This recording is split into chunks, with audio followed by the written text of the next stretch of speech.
Continuamos con la quinta presentación de este seminario. Ahora es turno del doctor Víctor Hugo Díaz Ramírez, quien expondrá el tema el uso del reconocimiento de objetos en sistemas de visión digital 3D. El doctor Víctor Díaz recibió el grado de doctor en Ciencias de la Computación por el Centro de Investigación Científica y de Educación Superior de Ensenada. Desde el 2009, es profesor investigador del CITEDI IPN. Ha publicado más de 30 artículos científicos y más de 60 memorias de congresos de prestigio. Cuenta con una patente y varias obras registradas bajo derechos de autor. Ha dirigido 6 tesis de doctorado y 18 tesis de maestría. El doctor Díaz es miembro del Sistema Nacional de Investigadores Nivel 1. Es editor asociado de la revista Optical Engineering de la Sociedad Internacional de Óptica y Fotónica y es copresidente de la conferencia Optics and Photonics for Information Processing del Congreso Internacional SPI Optics plus Photonics. Sin más preámbulo, cedo la palabra al doctor Díaz para su presentación.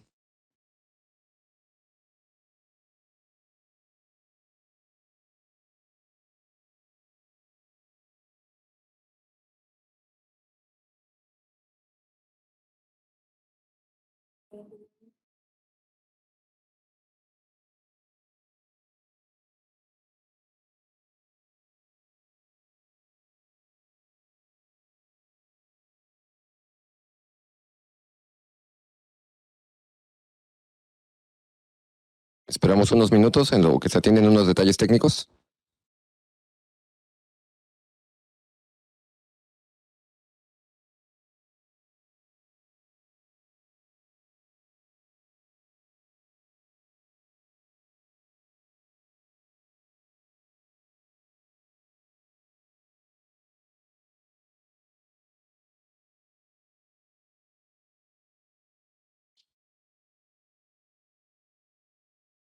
Continuamos con la presentación del doctor Díaz.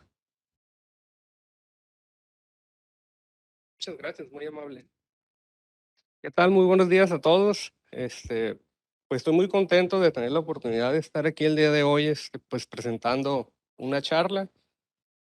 Pues gracias al doctor Rigoberto, a los organizadores por la invitación y pues sobre todo gracias a los asistentes aquí presencial o los que nos escuchan también vía remota. Bien, bueno, les voy a presentar eh, una una plática sobre el uso del reconocimiento de objetos en sistemas de visión 3D. Brevemente les comento, ya hemos escuchado varias pláticas muy interesantes en donde hemos visto que estos sistemas de visión 3D tienen pues teoría muy sólida que se desprende pues de la óptica física, ¿no? Bueno, la presentación que yo les quiero hacer el día de hoy es más bien ver cómo otras herramientas como el procesamiento de imágenes, el reconocimiento de objetos, pues brindan un apoyo para solucionar estos problemas de esas tecnologías. Bien, pues este es el contenido de la presentación. Ok, bueno, quisiera comentar, hablando brevemente sobre la teoría de la luz, ¿no? La naturaleza de la luz. Hay muchas teorías que se han utilizado para describir su comportamiento. Una de las más utilizadas es la teoría electromagnética de la luz. Esta teoría establece que la luz se propaga a través del espacio por medio de ondas oscilantes que tienen campos eléctricos y magnéticos, ¿no? Y estas satisfacen la ecuación de onda. Una solución particular de esta ecuación de onda son las ondas planas linealmente polarizadas, como la que vemos aquí en la animación del lado inferior y derecho, ¿no? Bien, este tipo de ondas luminosas las podemos encontrar, por ejemplo, en los dispositivos láser y se utilizan mucho pues, en laboratorios para hacer pues, experimentos de distintas índoles. Bien, ahora en específico quisiera hablar un poco sobre la teoría escalar de la difracción. Esta teoría nos relaciona cómo es la distribución de luz en dos planos distintos cuando la luz viaja a través del espacio libre. Bien, esta teoría tiene como característica que omite el carácter vectorial de las ondas electromagnéticas de la luz y solo se enfoca, digamos, en sus componentes escalares, ¿no? Sin embargo, cuando esta teoría cumple con ciertas pues restricciones, por decirlo así, condiciones que se conocen como las condiciones de Fresnel, se pueden obtener pues resultados muy aproximados al considerar pues toda completa la información de la onda, ¿no? Bien, entonces, en el plano de observación, que es el plano G de mu nu, esta teoría de la difracción nos establece cómo se relaciona el plano de entrada, que es f de x, y qué modificación sufrió al pasar por el espacio libre. Vemos aquí en esta expresión, ¿no? Una característica importante y muy útil de esta teoría es que esto se puede modelar como un sistema lineal, en donde podríamos decir que tenemos una respuesta al impulso del espacio libre, ¿no? Entonces, eso simplifica mucho las cosas por el conjunto de propiedades que tienen. Podemos ver aquí un pequeño diagrama bloques que simplifica mucho este concepto. Ok, por otro lado, quisiera que consideráramos este arreglo óptico básico, ¿no? Tenemos un frente de onda de luz que está iluminando un plano f de xy. Bueno, ese plano iluminado viaja a través del aire e incide sobre una lente esférica. La lente tiene como fin concentrar todos los rayos de luz en un punto en el plano G de R,S, ¿no? Basándonos en la teoría que mencioné en la diapositiva anterior, podemos considerar que la lente, podríamos decir que también tiene una respuesta al impulso que se modela como la tenemos ahí y depende, digamos, de su distancia focal. Este pequeño arreglo lo podemos nosotros modelar como un sistema, un diagrama bloques de sistemas lineales en cascada, y lo que nos interesa es cuál es la distribución de luz en el plano G de R,S a partir de la distribución de entrada f de xy siendo iluminada por este frente de onda, ¿no? Bueno, después de hacer pues manipulaciones para resolver el sistema, pues podemos llegar a esa expresión. Sin embargo, aquí algo interesante es de que si D1 es igual a 0, significa que condicionamos a que la distribución de luz de entrada es una onda plana linealmente polarizada. D2 y D3 es igual a 1 sobre F, donde F es la distancia focal de la lente. Significa que estamos colocando la lente a una distancia focal del plano de entrada, ¿no? Si hacemos esas consideraciones, entonces la expresión anterior se convierte en la que vemos en la parte de abajo, es decir, en la transformada de Fourier. Entonces lo que estamos diciendo es de que con este arreglo simple que teníamos de una lente iluminando con luz coherente, podemos obtener transformadas de Fourier de alguna imagen en un procesador óptico, ¿no? Uno de los procesadores ópticos más conocidos es el procesador 4F, y vemos una ilustración, ¿no? Se conoce así porque, como ven, en la parte de entrada tenemos un modulador espacial de luz que puede ser una de las pantallas que se utilizan en los proyectores para hacer presentaciones. Está siendo iluminado por luz coherente a una distancia focal de la lente esférica, se coloca la propia lente, después uno recorre otra distancia focal, coloca otra pantalla de cristal líquido donde se va a desplegar un filtro, posteriormente otra lente y obtenemos el resultado, ¿no? Del lado derecho vemos un diagrama bloques de esta estructura, en donde básicamente lo que podemos hacer es un procesamiento lineal en un sistema optodigital, con la ventaja de que puede hacerse pues inmediatamente, ¿no? Es una velocidad de procesamiento muy alta.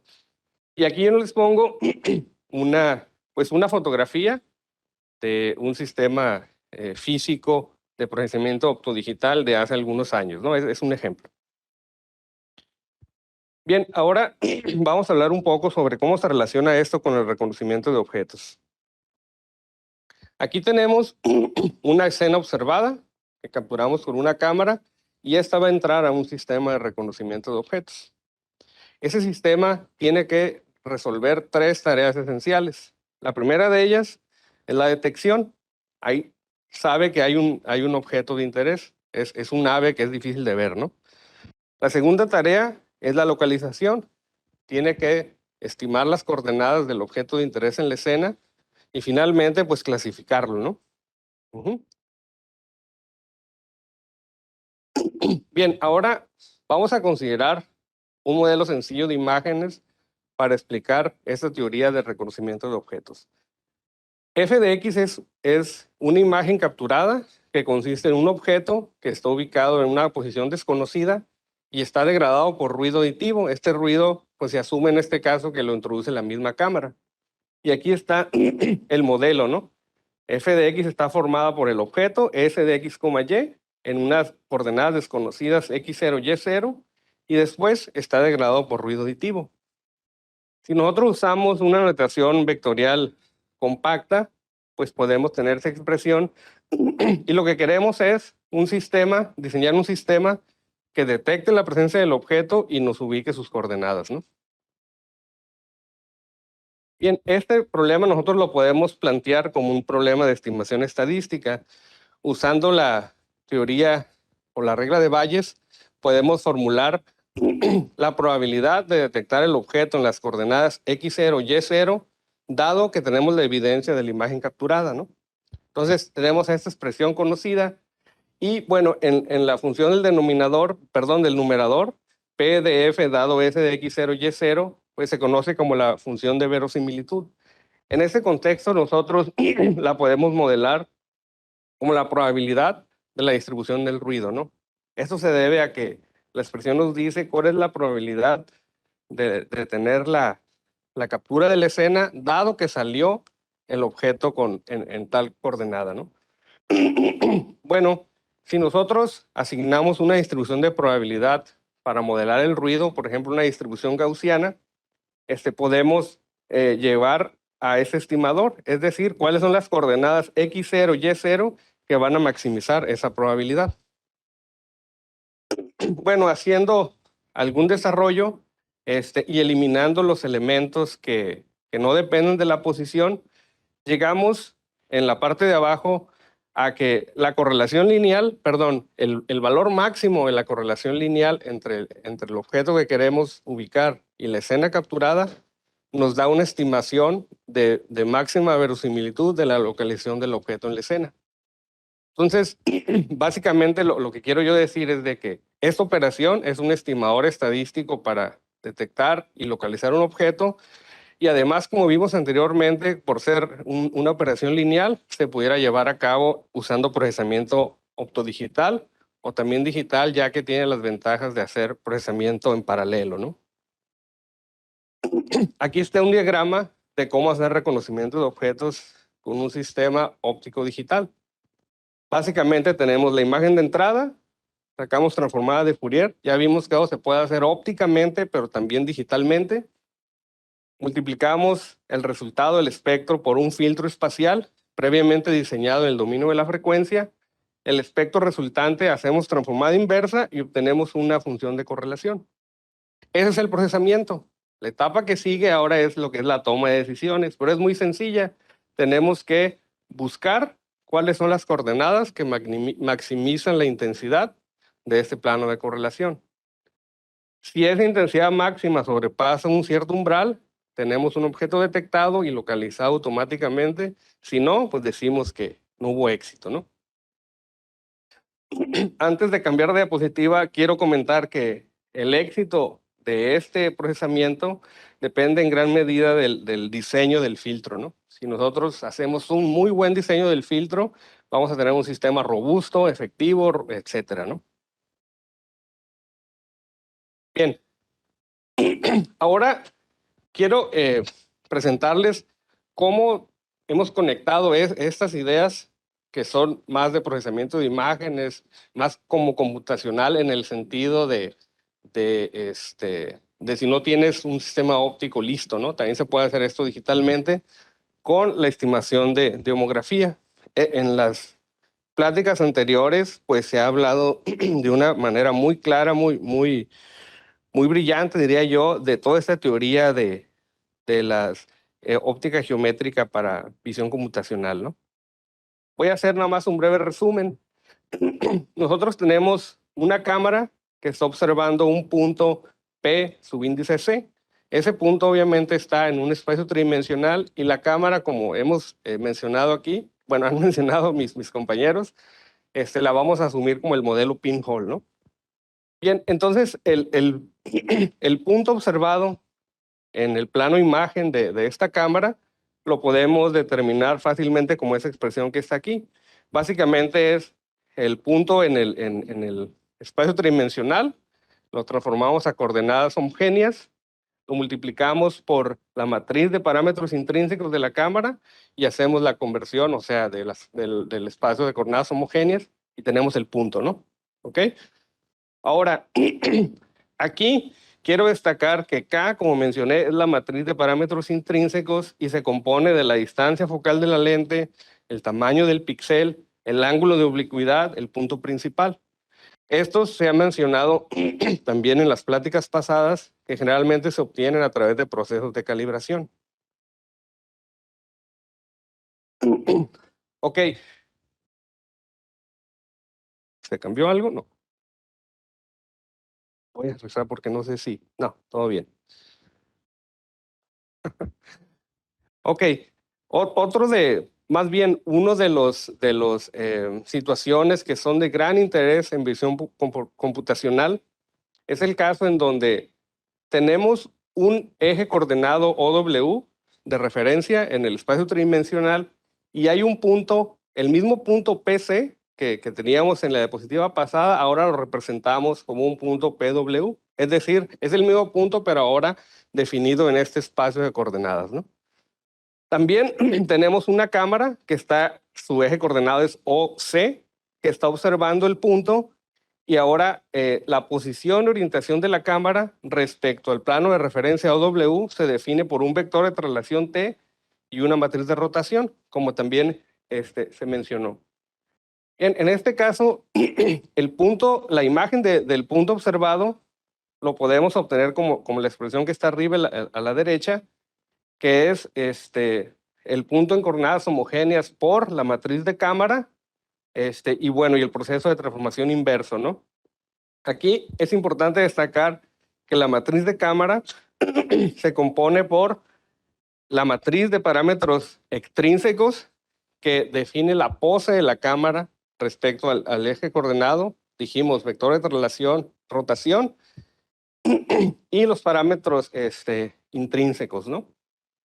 Bien, si adicionalmente nosotros restringimos a que los puntos observados están sobre un plano, entonces este problema se simplifica más y en vez de la matriz de cámara podemos usar una homografía, que también lo mencionaron aquí mis compañeros anteriormente, ¿no? Y ahí está la expresión, es una matriz de 3x3 que nos permite mapear bueno, los puntos de un plano observado al plano de imagen, ¿no? Aquí quiero llamar su atención de que esta matriz de homografía, cuando la conocemos, podemos realizar un sinnúmero de cosas para conocer la relación geométrica de un espacio tridimensional con las imágenes que observamos, ¿no? Entonces, es una herramienta muy fundamental. Y como podemos ver aquí, para construirla, nosotros podemos utilizar los parámetros intrínsecos de la cámara y también los parámetros extrínsecos de la cámara, ¿no? Entonces, si los conocemos, podemos construir la homografía y también se puede hacer el proceso inverso, ¿no? Si conocemos la homografía, pudiéramos recuperar los parámetros de la cámara, ¿no? Por eso tiene tanta relevancia esta herramienta, ¿no? Bueno, entonces la pregunta aquí es, ¿cómo podemos, bueno, antes de eso, tenemos, fíjense, la misma cámara que observa un plano en el eje coordenado OW y forma una imagen. Esta que tenemos aquí, ¿no? La que está en color azul. Después, la cámara cambia de posición, una de posición desconocida, y nos genera la otra imagen que está, F1, que está en el plano que es como color salmón, ¿no? ¿Ok? ¿Cómo podemos conocer la posición inicial de la segunda posición de la cámara en relación a la primera, ¿no? Si lo podemos conocer, podemos hacer, como mencionaba, muchas aplicaciones interesantes como realizar un mapeo en un ambiente desconocido, estimar, hacer digitalizaciones, como mencionaban, y un sinnúmero de aplicaciones, ¿no? Bien, digamos, conocimiento ya sea de la posición o orientación de la cámara, como les decía, se puede hacer a través de la homografía, ¿no? Ujú. Entonces la pregunta aquí es, ¿cómo podemos estimar la homografía? Yo le estoy llamando H0,1, es decir, que mapea los puntos de la imagen F1, o sea, la imagen de entrada, digamos, respecto a la imagen de referencia F0, ¿no? Esa es como la pregunta, ¿no? Generalmente existen muchos trabajos de investigación previos que resuelven este problema y generalmente se basan en óptica geométrica, como hemos estado aquí platicando, y minimizar lo que se conoce como el error de reproyección, ¿no? Nosotros, bueno, yo quiero que nosotros, o yo aquí en este caso, quiero presentarles un enfoque alternativo para hacer esta estimación basado en procesamiento de imágenes y reconocimiento de objetos. Entonces, miren, ¿cómo lo podemos hacer? Consideremos un vector S que tiene parámetros de la cámara, intrínsecos y extrínsecos, y cada uno de ese vector de parámetros nos permite construir una homografía, como vimos en la diapositiva anterior, y que a su vez esa homografía nos permite hacer una modificación geométrica proyectiva de la imagen, ¿ok? Entonces, esa homografía que estamos buscando, nosotros la podemos estimar encontrando un vector de parámetros, ¿sí?, que minimice una distancia entre la imagen de referencia y la imagen rectificada, digamos, ¿no? Entonces, ese es como el problema. Básicamente aquí, si se fijan, lo que estamos haciendo es planteándolo como un problema de optimización, un problema de búsqueda, en donde la función de costo o medida de desempeño es una similitud entre dos imágenes, una de referencia y una transformada con una solución candidata. ¿Cómo hacemos esto? Tenemos una imagen de referencia, F0, una imagen de entrada, F1, y especificamos al menos un punto de correspondencia. Aquí quiero mencionar que los métodos existentes requieren al menos 4 puntos para poder operar. En este caso, con uno podemos resolver el problema, ¿no? Bien, para cada uno de estos puntos correspondientes en la imagen de referencia de entrada, creamos pequeños fragmentos de imagen, como los que tenemos aquí. De aquí ya podemos ver cómo el fragmento de referencia tiene cierta apariencia y el fragmento de entrada, ok, nosotros decimos, sí es el mismo, pero está geométricamente modificado, ¿no? El paso 3, nosotros construimos una población de soluciones, en este caso son vectores con distintas combinaciones de parámetros de cámara. Recuerden, cada una de esas combinaciones nos permite construir una homografía, ¿no? Bueno, con cada una de estas soluciones, que ahorita les estoy comentando de la población, construimos una homografía candidata y hacemos una transformación proyectiva del fragmento, ¿no?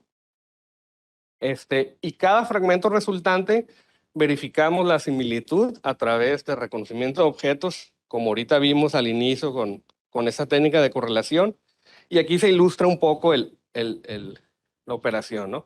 Miren, aquí en los primeros fragmentos de la parte de abajo de la figura tenemos el fragmento de referencia, ¿sí? El segundo fragmento es el fragmento de entrada. Si nosotros hacemos la correlación entre el fragmento de referencia con él mismo, obtenemos un plano de correlación muy, muy limpio, ¿no? En el segundo caso, si hacemos la correlación entre el fragmento de entrada y el fragmento de referencia, bueno, obtenemos casi una respuesta muy ruidosa, ¿no? Y luego después tenemos 3 soluciones candidatas como ejemplo.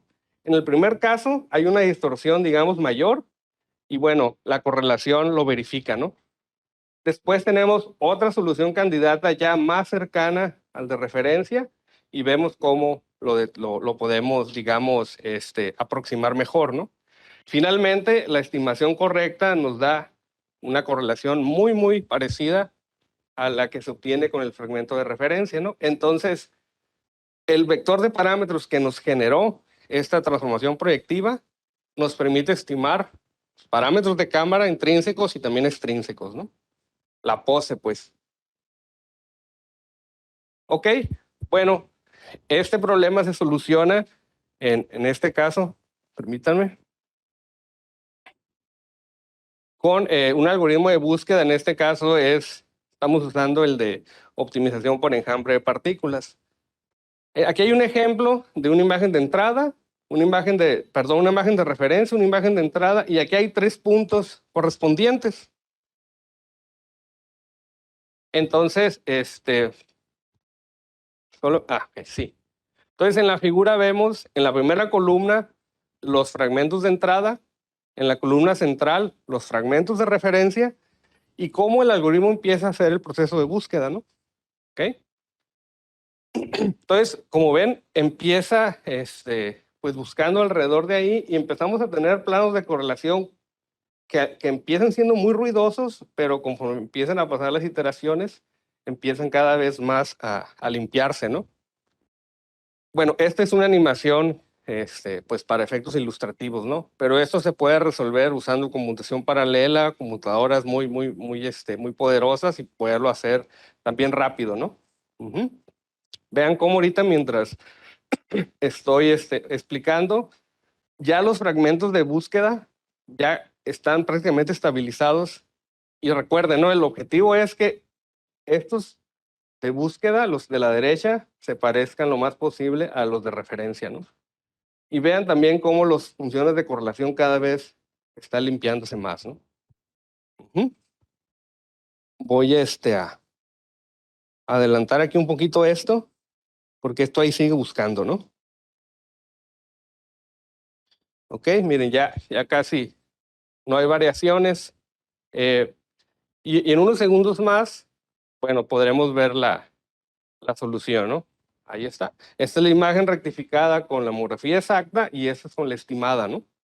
Entonces, bueno, este es un enfoque, como les decía, pues un poco alternativo, más basado en procesamiento de imágenes, optimización computacional, y la intención era presentar un enfoque distinto, ¿no? Resultados. Tenemos diferentes evaluaciones con imágenes de bases de datos. Este es para el caso de un solo punto de correspondencia. Y bueno, tenemos del lado izquierdo de las imágenes de resultado la rectificación usando la homografía exacta y la estimada, ¿no? Y vemos las mediciones de error del error cuadrático promedio normalizado y la relación señal ruido pico, ¿no? Vemos cómo pues tenemos diferentes tipos de distorsiones geométricas y rectificaciones correctas. También aquí les puedo mostrar algunos resultados experimentales. Con una cámara capturamos una imagen de referencia, luego movemos la cámara con otra posición distinta y después especificamos los puntos correspondientes y vemos aquí del lado derecho las rectificaciones, ¿no?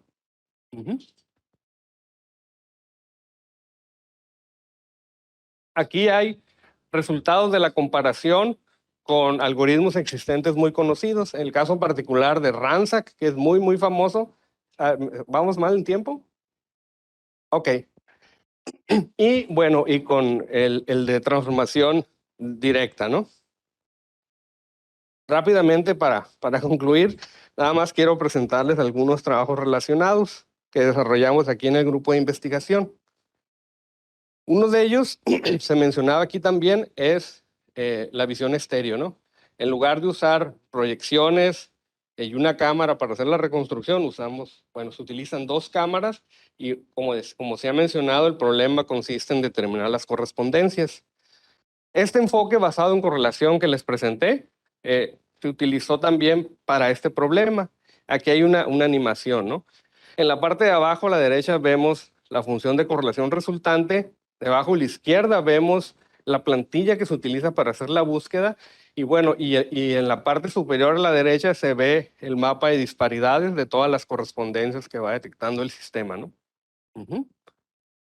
Entonces, vemos cómo esa es una escena real hecha en el laboratorio. Se hace este procesamiento y después eh, se hace un postprocesado y después podemos hacer reconstrucciones tridimensionales de la escena y también pues medir distancias de los objetos respecto a la cámara, ¿no? Otro trabajo relacionado pues es la visión para robótica. En el video de la parte de arriba está programado para que el robot que tiene una cámara a bordo, siempre identifique el rostro de la chica en este caso, ¿no? La chica se mueve, se desplaza y el robot lo que tiene que hacer es seguirla para mantener el rostro siempre en el centro, ¿no?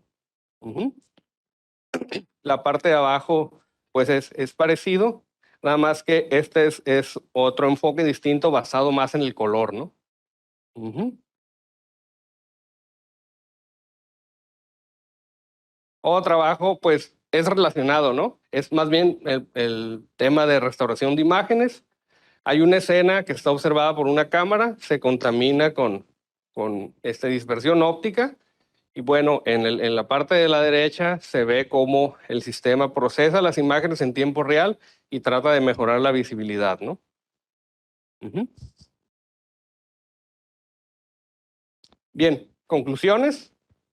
Ok, revisamos o les presenté el reconocimiento de objetos por correlación como una técnica optodigital que puede tener gran aplicabilidad en problemas de visión computacional.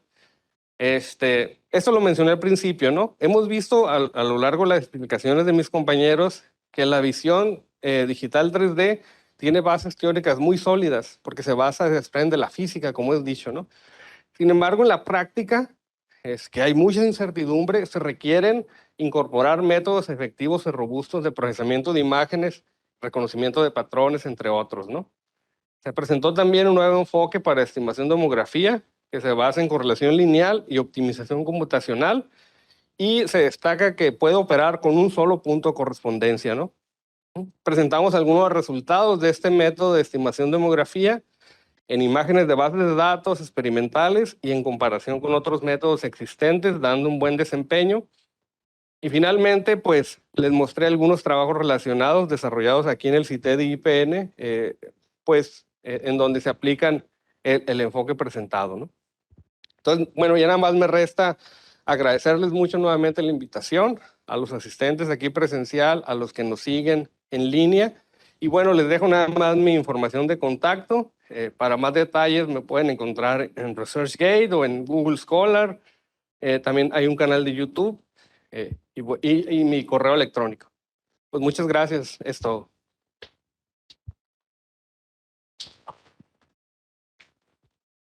Agradecemos la participación del doctor Díaz y procedemos a la sesión de preguntas y respuestas.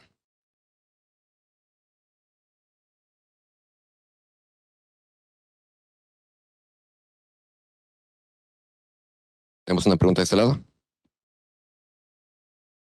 Gracias por la presentación bastante clara sobre estas técnicas novedosas.